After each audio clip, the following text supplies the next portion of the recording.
Hello, everyone. I hope you're all doing well. This is Instructor Toll, and I know you have a lot to cover early on in the course, but I did want to give you a big picture overview of what we're doing for the next several weeks. So I'm going to break down the course content into three main categories, and we'll discuss each one of those. So we are going to start and end the course by reflecting on writing. So there's a first reflection, which asks you to look back at the writing that you did before the course started and where you hope to go. A second reflection, which helps you look back at project one and the initial work that you've done in the course.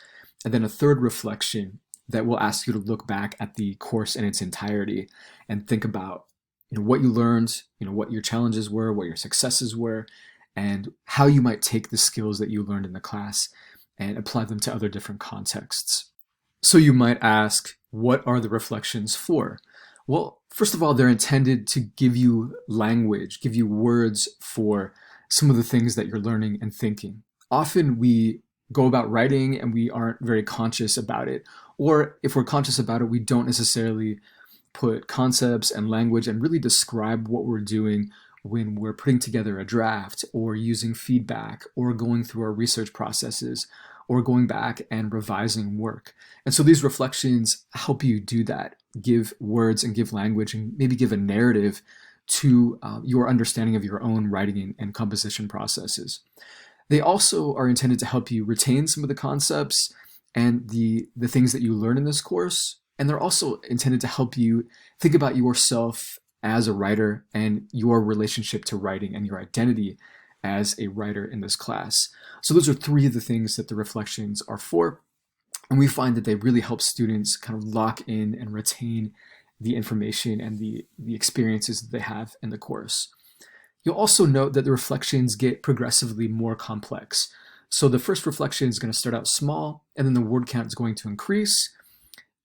But don't let that intimidate you. By the third reflection, you're going to have a lot more to talk about.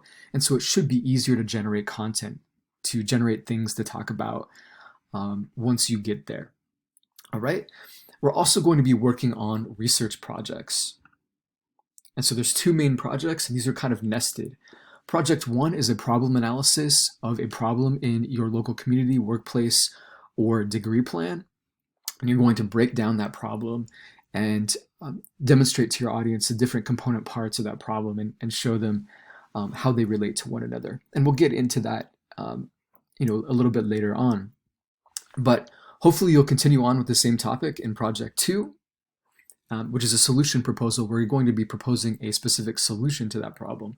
And both of these projects require research and some invention work that we're going to be working on. And they're going to be rough drafts and final drafts of each. And so that third component here is the invention work. And the invention work is the stuff that you're going to be doing to prepare the projects. We put a lot of emphasis on the writing process, planning and writing, thinking things through, doing research beforehand before you come to the drafting stage. And so for each project, you'll be coming up with a plan for the project, your initial thoughts about it, how you want to approach your audience, and so forth.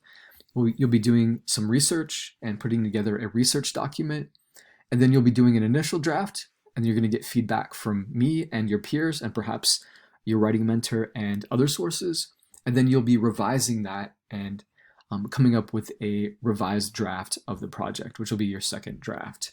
I wanted to give you a sense of what this stuff looks like on Canvas. So here's our modules page, which is the big picture view of everything we're doing in the course. And each one of these modules will either be work on the reflection or the project and invention work. So for example, module 2, this is our first reflection module. You'll be writing the first reflection and putting together the digital portfolio, which will house your reflection through Google Sites. And then moving on to module 3, this starts next week. This is going to be the initial invention work where you're kind of thinking about and preparing your project. So for project 1, and I'll explain that more in detail, of course. There's more about project 1. It's broken up into several different modules. And of course, we have the second reflection. These are separated out from the project modules and so forth. So I would recommend browsing through this and getting a sense of how all these things fit together in the in the sequence of the course. All right, so hopefully this gives you an idea of how everything fits together in the course. If you have any questions about any of this material, what we're going to be doing later on, please let me know, and I look forward to seeing your writing. Thank you.